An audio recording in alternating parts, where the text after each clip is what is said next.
তারা এইটা পড়বেন, সাইয়্যিদুল ইস্তিগফার। সাইয়্যিদুল ইস্তিগফার আমার সাথে বলবেন, আল্লাহুম্মা আনতা রাব্বি লা ইলাহা ইল্লা আনতা খালাকতানি আনা আবদুক ওয়া আনা আলা আহদিক ওয়া ওয়া'দিকা মাস্তাতা'ত আউযু বিকা মিন শাররি মা সানা'ত আবু'ু লাক বিনি'মাতিকা আলাই ওয়া আবু'ু বিযানবি ফাগফির লি ফাইন্নাহু লা ইয়াগফিরু যুনুবা ইল্লা আনতা।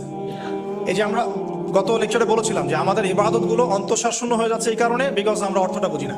এই যে দোয়াটা আপনি করলেন, নবী সাল্লাল্লাহু আলাইহি ওয়াসাল্লাম বলেছেন যে এই দোয়া পড়ার পরে যদি কেউ সকালে পড়ে রাত্রের আগে মারা যায় জান্নাতে চলে যাবে, রাতে পড়ে সকালের আগে ইন্তেকাল করলে জান্নাতে চলে যাবে। তো কি পড়লাম? আল্লাহ পাক বলছেন, নবী সাল্লাল্লাহু আলাইহি ওয়াসাল্লাম বলছেন, আল্লাহুম্মা হে আল্লাহ, আনতা রাব্বি, আল্লাহ তুমি আমার রব, খালাকতানি তুমি আমাকে সৃষ্টি করেছো, আনা আবদুক আমি তোমার